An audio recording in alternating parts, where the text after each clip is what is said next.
Hello, welcome back to my channel.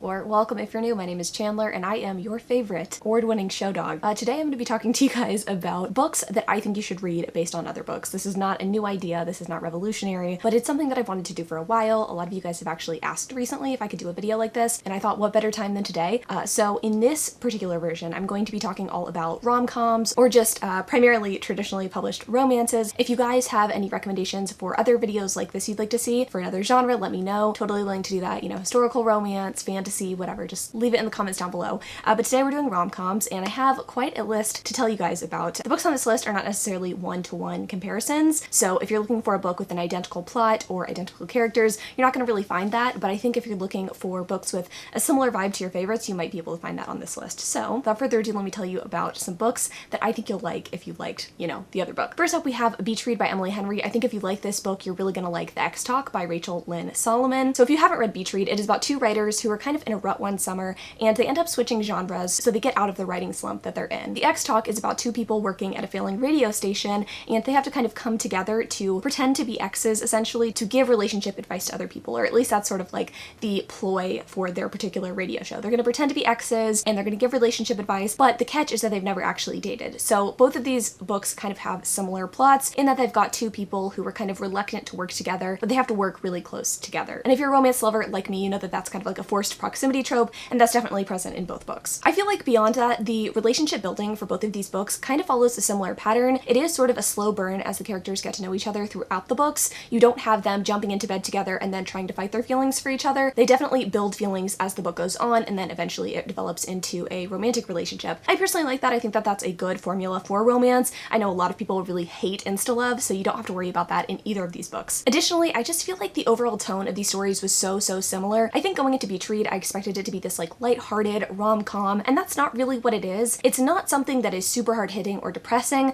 but it does have these kind of poignant moments, and you do have a heroine who is dealing with a lot in her life. She had a really good relationship with her father before he passed away, but after he passes, she finds out some secrets about him that are kind of making her see her relationship with him in a new light. Similarly, in The X-Talk, we have a heroine who is desperate to love and be loved. She really wants a fulfilling romantic relationship, but she is jumping too quickly into relationships in the past, and now she is hesitant to kind of get into this relationship with her co-host on the radio show. So in both circumstances, you have these heroines who are going through hard things, who are dealing with a lot, and I don't know about you guys, but I personally do really enjoy when a story is willing to kind of take a risk in making a story perhaps not entirely relatable, if that makes sense. I think in a lot of ways people will be able to relate to these characters, but I like that in both stories you don't have this trap that authors often fall into when they write rom-coms where you have heroines who are just very surface level so that you can jump into their shoes. In this case, I mean, if you don't relate to the character, I think you'll still enjoy the story, but I do think it was kind of a risk that paid off in both cases. You do have heroines who are dealing with things and who do have kind of hard things that they're going through. I think this will also particularly work for you if you are someone who doesn't really like the cheesiness, I guess you could say, of a rom-com. You want something a little bit more relatable, a little bit more hard-hitting perhaps, without being, you know, too heavy and weighing you down too much. I think both of these reads are super fun, and I think the heroes are both that kind of mix of soft and a little bit witty. You don't have a guy who's like too soft. He's got a little bit of like bite to him, but overall he like very much is into the heroine. I think that's something that a lot of us are looking for in a romance, so overall I think these are very comparable, and I think if you liked one, you will probably really like the other. So next up, if you liked The Unhoneymooners by Christina Lauren, I think you're really gonna like Shipped by Angie Hockman. Now, I feel a little bit weird using this as a comparison because in the marketing material for Shipped,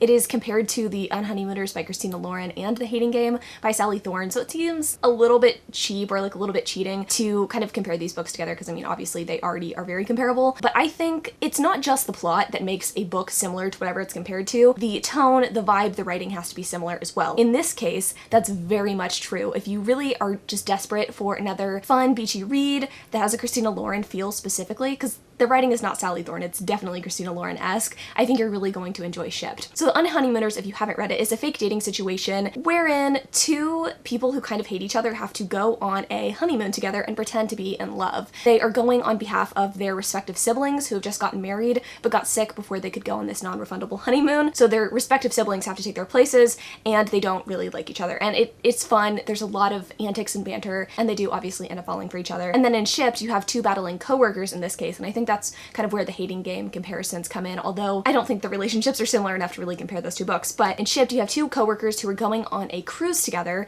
They both work for a cruise ship line, and they have to go on this cruise to get inspired to put together presentations to eventually, hopefully, compete for a promotion at work. So they're kind of battling each other. There's sort of already an enemies to lover situation there too, because there was some tension at work previously. So there's a lot to work with in this story. There's a lot of fun tension to play with. Again, this is similar to the last two books I talked about. There is focus in both of these books on the development of the heroine and in what she wants out of life. And I think that's really cool and really fun to read about. I love a good romance that is like solely focused on the romance, but sometimes it's fun to read about characters who you can relate to a little bit more. And I think honestly, I might prefer Shipped in this regard too, because I feel like Shipped goes the extra mile in really getting us to see the nitty-gritty of what it takes to get a promotion at work almost. And if that sounds a little bit silly, I'm sure a lot of us can relate to like what getting a promotion at work could look like perhaps, or like what that process is like.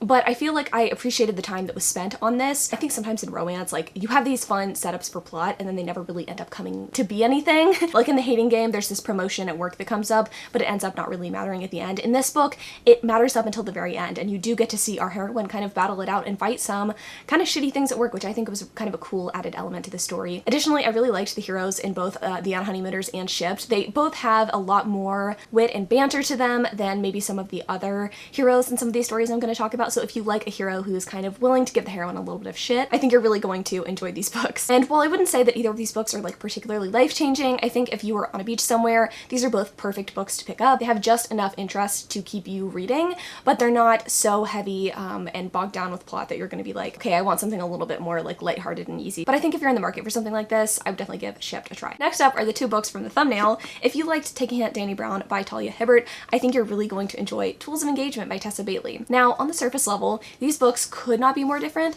The plots of both of these books are so different, and the characters in ways are different as well. But I think overall, the tone of this book and the character relationships are very similar. And I'm not gonna lie, these are two of my favorite romances of all time. So if you have picked this book up, you absolutely need to pick this book up. So Take a Hint, Dani Brown is about our PhD student, Dani, obviously, as the title implies. She ends up falling for a security guard who works at her university that she works at. His name is Zaf, and he is kind of a strong silent type. He is definitely misunderstood, but he is definitely very soft at his core. And Dani could not be more different than that. She is often described by people as kind of cold and unfeeling, and she's had a hard time with maintaining relationships because she is so focused on her career, so focused on getting to where she wants to be, that oftentimes she can neglect her romantic relationships, and this has left her in a situation where she doesn't really feel like she can confide in people and get very intimate with people. Similarly, we have Bethany in Tools of Engagement, and completely different plot. Bethany is in a situation where she is kind of competing on this HGTV style show. She comes from a family of house flippers, and she is the person who usually stages the home at the end of the flips, but she wants to do a flip of her own and compete against her brother essentially, and it gets picked up for a TV show. And this story is about Bethany as she sort of learns to confide in her foreman, the guy who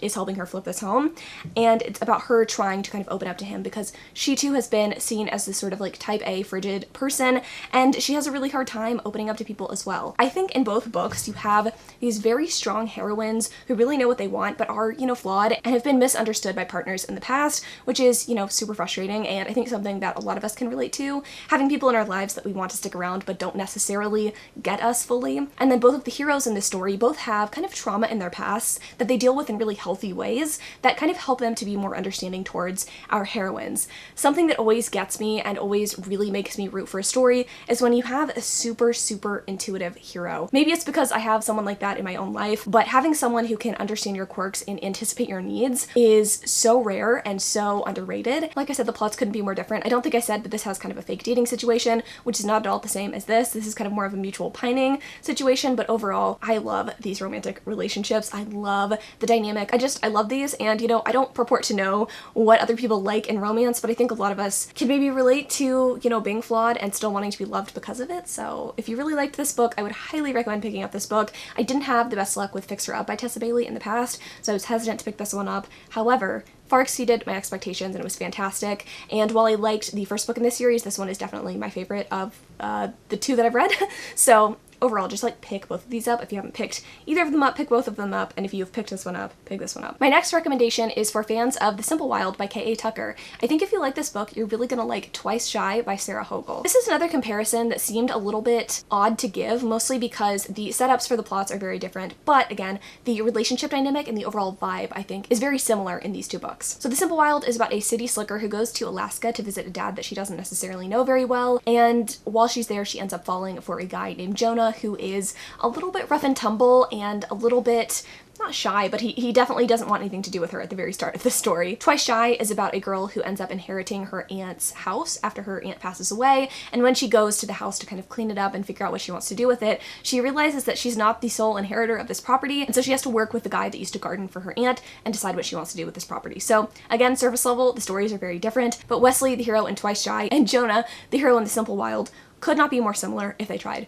They both have this very gruff outer exterior that really usually doesn't work for me, I'm not gonna lie, but something about both of these heroes in these stories really worked for me. I think there is a pivotal moment in both of the books that gets you to really care for the hero and really understand where he's coming from, so it's very similar, I guess, in those two ways, but there are other similarities as well. I've mentioned it, I feel like, in a couple of these like book comparisons, but in this story, again, you have two heroines who are trying to figure out what to do with their lives, and they're also dealing with grief in both stories, so that's something that is an element present in both, so if that's something that's like potentially sensitive to you, don't read either of these stories, but I think that it handles both in a way that is healthy and productive and also lends itself well to getting our heroines to trust other people in their lives, if that makes sense. So they're both similar in that way. I think both of these stories also really focus on the personal development of both of our heroines in a way that is very similar, and I don't really know how to describe it except for they're both at these sort of transitional points in their life. They're not entirely sure what they want to do with their career. In some of these other books I've kind of talked about, it's like they know what they want to do with their career, but it's like their personal life. In these stories, it's more about them figuring out who they want to be as people and what they want to do with their careers. So that is a kind of similarity between both of these books. And overall, I just feel like if you want a good like soft boy romance, like he's only soft for you type romance, like he's not an asshole to other people, but he's just like really soft towards you type romance, you need to pick both of these up. Also didn't really mention it, but there is a forced proximity element to both of these books, I think. So if you're into that, I think you'll really like both of these books. Before we move on to the next book, I don't want to forget to mention the fact that Twice Shy is actually not out yet. I feel a little bit bad recommending it, but it's a book that I enjoyed so much I had to just like get the recommendation out there, so maybe you could pre-order it. I'm not really sure. It comes out on April 6th, and I do think you're going to want to pre-order this. If you like and give my romance recommendations typically, this is going to be one of my favorite romances of 2021, so take of that what you will. Okay, next up, if you liked The Kiss Quotient by Helen Hoang, I think you're really going to enjoy Hold Me by Courtney Milan. I should probably stop saying it at this point, but these books don't share a common plot or really common characters, but you do have similar relationship dynamics and vibes, so I think if you like one, you're going to enjoy the other. So if you didn't know, The Kiss Quotient is about Stella, who is a high-powered mathematician, and she is on the autism spectrum, and she's had issues in the past with relationships with men, specifically when it comes to the sexual arena. A lot of men have said in the past that she is kind of cold and she doesn't seem very into sex, and she wants to remedy this because she does see the value in romantic relationships.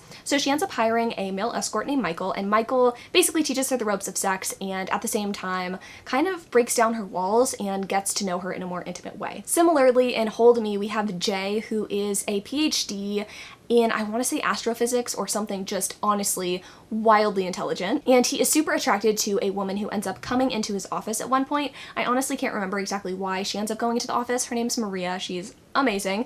Jay can't decide if he really wants to kind of pursue something with Maria, who doesn't seem to really like him very much, or if he wants to pursue something with this person that he's been messaging for the past like year and a half. He found someone's website, was really interested in the cool kind of sciencey things that they were writing about, and he has developed this kind of like attraction to whoever he's messaging. Spoiler alert, they are the same person, and it is really interesting seeing the kind of development of the relationship between the two characters who kind of hate each other in real life and are very much kind of in love in their online life. So I really liked that juxtaposition personally. In both stories, I think the biggest link obviously is kind of surface level. You've got the smartness aspect of both of the stories, and that's something that I really like. I think it's refreshing. I mean, I do love reading about just like everyday people who have had issues in relationships and find love, but there's something really cool about that added element of like, these are really fucking smart people, and seeing how that kind of interacts with the story. story. I also just like, I'm attached to academia, I suppose, so I do like that element of both of these stories. And on top of that, we also have very casual diversity, which I really, really like in both of these books. In the Kiss Quotient, you have Stella, who is on the autism spectrum, obviously, and then you have Michael, who is Swedish Vietnamese. In Hold Me, you have Maria, who is a trans Latina character, and then we also have Jay, who is a Chinese Thai American, who is bi. So both books have really casual representation, and I liked that